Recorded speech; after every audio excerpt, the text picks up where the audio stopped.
Hello and welcome to part 4 of the £1.2 billion TV deal in Scotland. This is part 4 and it could be the last part as well. It depends what happens later on in the episode, so I have to see what happens as we go along. But it could be the last episode depending on how the clubs do. We'll jump straight into things then. We're going to start right off with Scotland then. Scotland currently 26th in the world rankings, so they've gone downhill quite a bit. If we look at the world rankings, as you can see, right at the start, we went to 15 years in the future, by the way. I should probably tell you that. 15 years in the future since the last episode. So this is right in 21st position there 10 years ago in 2035. They moved their way up to about 13th, but then they've dropped right down to 65th in the mid-2043s before bouncing up to a height of 16th before settling at 26th right now. So a huge change there. They rapidly rose up the rankings there. So something must have happened that was quite decent. But a big decline since their World Cup win in the 2020s. It's been all changed. Now let's have a look at that national team. Just see who's in it, what's happened. If we look here at the current ability of the first team, Josh Bannon is the best player here. He's 25 years old, 174 current ability, 181 potential. He's a centre-back then, but can play right-back as well, and his physical stats are incredible. He's got some really good mentals as well, and where they matter in the technicals, the heading, the marking, the tackling, he's really, really good, to be fair. So I rate him, to be fair. I've got to say, with that kind of current ability, playing a long time in Scotland actually for St Johnstone and Celtic, and finally sort of got to a big move to Man United, but hasn't really broken into the side that much, which either suggests that Man United have really good centre-backs, better than 174 current ability, or he just doesn't play very well, not very consistent, I don't know. Two Hamilton players make up the top three, James Hill and Stephen McRae, 178 and 149 current ability as things stand. They could both reach their potential of 177, 156, that would be really good if they could do. They're both young enough to do it. James Hill looks like a decent player, to be fair. Again, really good physicals, some decent mentals, and where they matter in the technicals, they're alright, I've got to say. And then a similar thing I'd imagine with Stephen.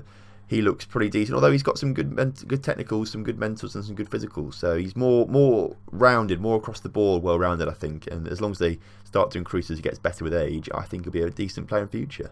In terms of potential ability then, it's those two that, in fact, it's those three that we already identified. Stephen Pettigrew is 31 and can't reach it. And a few players actually there that can't really reach their potential because they're too old. But there's some decent players in that first team, I suppose. Let's have a quick look at the under 21 squad as well. See who's in there. 159 potential there for Scott Campbell at 20 years old. He could be a decent, useful player in future. So could Bobby Carrick, actually. 18 years old, already 105 current ability. That is a fantastic little way to go, actually. He could be a really decent player in future. Under 20s, again, some more decent young players. I'm liking this. We've looked through these squads before. We've seen like some players that just aren't very good, essentially, with no potential either. Paul Connolly there with 153 potential at 17 years old. He probably might reach that if he gets a good right training at Aberdeen. He could do that, I think. And the under-19 squad then, Lee Winters could be an absolute insane player in future. 171 potential, 16 years old, 83 current ability. I reckon if he moves away from Motherwell to a top European side or Celtic or something like that, he could really develop himself to get that current ability if he gets the game time that he needs. Lee Winters, central fielder, looks pretty decent already, I've got to say. He's a big lad for 16 years old as well, 6 foot tall or something like that, so he's clearly a decent player. Got some really nice high stats actually for such a young player as well, so I'm looking forward to seeing what he can do in the future. Hopefully he's a name that will crop up again sometime. Right, we need to see why they've gone downhill in the rankings so much. If you go back to 2030, 15 years ago, we left from the World Cup and they got all the way to the quarterfinals before losing 2-0 to Brazil there, which is fairly understandable. Again, they lost a group stage game, so they can't win all 3 group stage games, but they still managed to go through, so they're still keeping that up at least. 2031 was a decent year for European Championship qualifying. We'll go through this fairly quickly, so we don't have to stick around too much. They lost 2 of their European Championship qualifying games, or group stage games rather. Beat Bulgaria, but lost to Russia and England, so got knocked out in the group stages. Year afterwards, it looks like alright World Cup qualifying, but they didn't qualify for the World Cup in the 2034, so that's a bit disappointing for them. Had a poor year, actually, I've got to say, a real poor year compared to what they used to. Win everything in 2035 though, which is a good year for them. So that must have been when they were up in 16th in the world rankings, but then lost just about everything the next year, or drew everything in the next year, including in the European Championships, where they didn't get past the group stages. So this is the start of their decline. The year afterwards, slipping up a few times in the World Cup qualifying, so they might not have reached the World Cup again, and they haven't reached the World Cup again in 2038, so that's poor from them once again. Have a decent 2039 year, but only play friendlies. I don't know where all this qualification for the Euros have come in. maybe they just automatically qualify because maybe they're the hosts. That's probably what it is. They're probably the hosts for European Championships.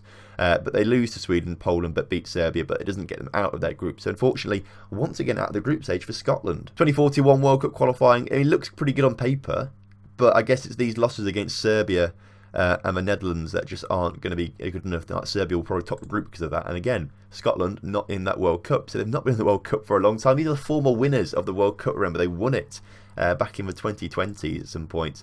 2043 European qualifying, it looks to go all right, I've got to say, but they do slip up against Israel and Holland, but I think that should be enough to get them in. It is enough to get them in. A draw with Belgium, a win against Serbia, and a loss to Germany puts them through against France, the team they beat in the World Cup final. Must be like 20 years ago now at this stage, but unfortunately they do lose 2-0 to France. The rest of the year also pretty poor, not really doing an awful lot there, and we get to 2045, a year in right now, and so far it looks good. 2 wins against Croatia in World Cup qualifying. Hopefully they'll qualify for their first World Cup for a long time. That'd be lovely to see the former world champions getting in there, but I don't really hold out much hope for them. Right, we spent enough time with the national side. Let's get into the juicy stuff. The Ladbrokes Premiership. Now, it's still 6th in European rankings. It's still 6th in the European rankings for how good the league is, which is pretty good. So we'll have a look quickly at the coefficient, see how far they are 5th. So if we look at their ranking, no, it's nation club coefficients. Right, Scotland's sitting in 6th. To be fair, they're not far off France now. They're 5 points off France for next season, or maybe that's next season. They're 5 points off, 4 points off. So they're not far off getting past France. They're still a little way off getting to Germany, which will be frustrating for them. But if someone starts to win a few competitions, or they get a few teams into semi-finals, they could break into that top 4, I reckon, pretty soon. So before we go into the table, we'll look at the past winners just so we can see what's happened. So 2030, that's the first year of simulation, Rangers won it, followed by 2-time winners Hamilton, which is incredible because Celtic had dominated, as you can see, apart from that one Rangers win, they dominated, and then don't win it for 3 years in a row. In fact, in the 2030-31 season, they don't even come in the top 3, which is insane. Celtic, they came 3rd the next season and 2nd the season after, then won it back again for 3 years in a row before Hibs won it from Rangers. Celtic back in 3rd, but then Celtic restore order for the next couple of seasons before Hamilton once again getting there, winning a 3rd title since the experiment started, with Celtic runners up, Rangers 3rd, and then Celtic winning it again this season we've just had. So we'll have a quick look through the table, of course. We'll see what has happened. We won't take too long with it, we'll just skip through it fairly quickly so you can have a little see what's happened. But this was a poor year for Celtic, this first one. They were 9 points off the pace, to be fair, but they were down on goal difference, or was it must have been head-to-head because they had the same goal difference. Oh no, Hamilton scored more goals than them, so that's what it would have been separated on there. So they were unlucky not to get Champions League. Celtic unlucky not to get Champions League in that first season. It was the next season where they do a little bit better, finishing in 3rd, but less points though, which is interesting. Hamilton win the league by 7 points, 11 points from Celtic, of course. Then they come 2nd by 6 points, which is, again, they're slightly getting better, but again, it's a lower points total again, 75 points this season, before they suddenly decide to assert the dominance again and win the title by a huge margin, which they do for a little while if we keep scrolling through until Hibs win it. Celtic down on 75 points again, Rangers on 76, Hibs on 79. That's the closest I think we've seen it for a long time between those sort of sides. But then they restore status quo the next season, winning it by 2 points from Rangers, and they win it for quite a long time after that. 69 points to win the title that year. That was a low total. Win it by a single point there from Hamilton. But as we keep going forward, we can see Celtic winning it, keep winning it, until Hamilton win by 4 points from them in the 2043-44 season.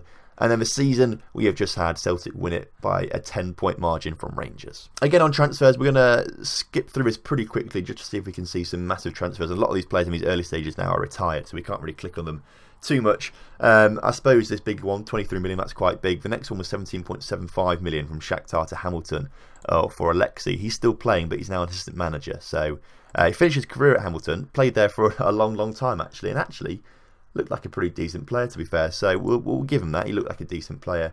As we keep skipping forward though, 21 million, the biggest transfer there. 46 million there for Alex Wilcox, but of course he's now retired, we can't click on him and things like that. So 46 million and 40 million there, but that is a place. 46 million for going into Scotland and 40 million leaving Scotland. So some big transfers there. Celtic splashing the cash on the 24 million there, so that's 70 million that they spent that season. Season afterwards, a 28 million and a 19.25 million. Is this guy, is he still a player at the moment? No, he's still a scout as well, and he didn't really stay in Scotland very long either. 34-35 at 22 million there for Allen going from Rangers to Tottenham, but the biggest one coming into Scotland was Valery Gusev from Krasnodar to Celtic, and they also spent 17 million on a player from Nottingham Forest, Patrick Lynch. Is he still around looking things? He's still playing actually. He's at Sheffield Wednesday now. He looks alright, but he's probably been on the decline a few years now. He's 32 years old. Stayed at Celtic for, well, not long. He stayed £17 million they spent on him for 3 games before loaning him out for 2 years and then selling him to Aberdeen for 1.2 million. So he can't have been a very, very good player, really, when you think about it. 2035-36, Celtic absolutely spending ridiculous amounts of money. 55 million on Mattia Bianucci. Is he a good player? Is he still at Celtic? No, he's a development coach at... he's a manager at Inverness. Incredible stuff, that. Stayed there for 10 years at Celtic. Can we see his career stats? 10 years at Celtic. Played very well in these first 3 seasons. Won an average one then, and then played very well for the rest of it. So I think he was a decent player. Goal scoring returns, I've just noticed those are incredible. How did he get? Oh, he's a goalkeeper, that's why it says conceded. I thought he scored 46 goals in 38 games, and why has he only got a 6.96? But no, he's a goalkeeper, that's conceded, my bad. He also spent another 40 million on 2 players as well, so spending nearly 100 million that season. In fact, if we look down, are there any more signings that are made? Actually, there's not. So nearly 100 million on players. Oh, there's two there. So over 100 million on players that season from Celtic. Season afterwards, not spending quite as much money, of course. Hamilton to Leicester, 24.5 million for this guy was the biggest. Ivan went from Cologne to Celtic for 19 million pounds. He's at Real Madrid now, so he must be a decent player. He's got some decent stats on him, I've got to say. Stayed at Celtic for 3 years before moving to Real Madrid for 56 million, so he must have been a pretty decent signing for them. Owen Herder going to Celtic for 32, rising to 43 million that season. Season afterwards, a 42 million from Celtic to Man City, and another big transfer leaving Hamilton to Man United for 27 million there. There's that 39, rise of 56 million there for that Ivan player to going back to Real Madrid, and obviously they reinvested those funds in 2 players there for 46 and 27 million there. So some big transfers being paid now, which is quite cool. 70 million pounds for Scott Orr from West Brom to Celtic. That is a bit ridiculous. Scott Orr. He's at Chelsea now, so he looks a pretty decent player. In fact, he's still quite young, valued at 66 million. He's got some really, really good stats. Described as an elite winger. How long did he stay at Celtic for? 2 seasons where he played all right, to be fair. I mean, I think 7 goals, 1 assist is probably not what you want from a £70 million winger. Season afterwards was a little bit better, I've got to say, but he moved to Chelsea for 55 million, so they kind of rated him too highly to sell him for that much of a loss. Celtic also selling a player to Man City for 55 million pounds. He's still at Man City. He still is a striker. He's a very, very good striker as well. What's his goal scoring record like? Surprisingly poor, I've got to say. He spent 46 million on him, then sold him for profit the next season. Those were his 2 good seasons, 21 goals, but after that he's not been prolific, I've got to say, for a striker of that kind of calibre. And then Celtic sort of spending even more money, 34 and 33 million pounds on some more players there, so ridiculous transfer fees there. Again, a huge transfers from Celtic. They're spending a lot of money. They're leaving everyone else in the dust. 48 million pounds on Bjorn as a defender there. Actually, he looks really, really good. Plays for Bayern Munich now. So Celtic really buying some decent players and selling them on for losses for some reason, but had a good few years at Celtic there. Season afterwards, Scott Orr leaving there to Chelsea for 55 million pounds, and Chelsea reinvesting that money in some other players there. 43-44 now, and Celtic selling a player to Man United, Josh Bannon. This is the guy we spoke about earlier. He's a national star that is really, really good. He's a decent player. Bringing a player, though, from PSG for £11 million. So they're starting to calm down their spending now, and he's not as good as a striker they had a few years ago that they sold to the Premier League. And then the season we have just had, Bjorn goes from Celtic to Bayern, we just spoke about as well. And then they bring in a player, Josh Blakesley from Wolves for £21 million. Is he good? He's 30-year-old striker. I feel like that's a bit of a waste of money, and considering his finishing is below 50, well, it's 15. But I always like to have my strikers have at least above 15 finishing, if possible, of course, depending on what league I'm in. He's still got some good physicals, though, for a 30-year-old. Importantly, what's his goal scoring record like?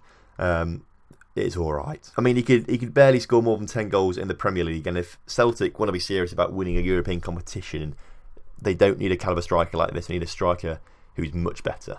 I'm pretty well, we've taken up quite a bit of time already, actually. So for the internationals, so for the European competitions, we're going to go from the quarterfinals of the Europa League, I think. So we're going to go back to 2030, and we're going to skip forward through the quarterfinals, because I think teams should be getting to this stage now. Nothing in that first season, but Rangers do get there in the 2031-32 season, but lose 4-2 to Benfica overall. So not the best start for Scottish teams, but at least they're in the quarter-finals. Season afterwards, Aberdeen also getting there, but this time lose 2-0 to Napoli. So it's nice to see some teams are now getting there.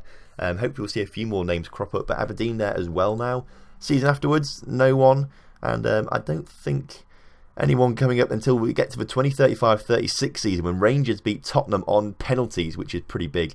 So they face either Shakhtar, Milan or Leicester in the semi-finals, where they face Shakhtar and lose 3-2 on aggregate. They won the second leg 2-0, but unfortunately it wasn't to be. Shakhtar were too good in that first leg. So Rangers in the semi-finals, but couldn't really do much to get past Shakhtar. Season afterwards, no teams in the quarter-finals, neither in the 37-38. Season afterwards, Celtic are there, 38-39 season, and they beat Strasbourg 4-2 on aggregate to go to the semi-finals, where they lose 7-1. Very heavy defeat there to Benfica. They should not be losing like that heavily in the semi-finals, but they did, unfortunately. So again, another team out in the semi-finals. Will someone reach the finals? Aberdeen, season afterwards, getting there, but lose 3-2 to Leverkusen on aggregate. 40-41, no Scottish sides there. And again in 41-42, no Scottish sides. And again, 42-43, no one. Is anyone else going to get there at all? Celtic get there. They beat Shakhtar 6-1 on aggregate in the quarterfinals in the 43-44 season to put them into the semi-finals, where they lose 5-2 to AC Milan. Unfortunately, AC Milan providing too strong of an opposition there. And actually, I've got to say, Celtic probably the weakest side out of all those, you'd imagine. So back to the quarterfinals for one last time. Hibs are there this time. That's the first time we've seen Hibs in a high competition ranking, but they lose to Lyon 3-1 on aggregate, unfortunately. So a few semi-finals, but no finals yet for Scottish sides. Champions League then will go from the first knockout round. Now, last time there were no teams in the first knockout round. Now, last episode there were no teams in the knockout stages of a Champions League, but it's already been rectified as Celtic, they get there, they lose to Juventus 2-0 on aggregate, which isn't bad going, to be fair, considering it's Juventus. That's a decent result for them. Season afterwards, any Scottish sides there, no, sort of back to normality, but Hamilton of all sides get there in the 2032-33 season. They beat Real Madrid. I say they beat Real Madrid, they lose to Real Madrid 4-0 on aggregate. I was getting my hopes up there a little bit, but Real Madrid providing too strong of an opposition there. Season afterwards, no Scottish sides there, but 2034-35 Celtic get there, but lose to Tottenham 4-1 on aggregate. But at least they're starting to get there now. This is progress. The teams are getting there. Celtic there once again and winning this time. They beat Atletico Madrid 4-2 on aggregate. Into the quarterfinals they go, where they lose to PSG 7-0 on aggregate. Well, less said about that, the better, I think. The next season, Celtic are there once again. This time, though, they lose 6-0 to Chelsea on aggregate. A very heavy defeat there. As we go forward, once again, no teams there.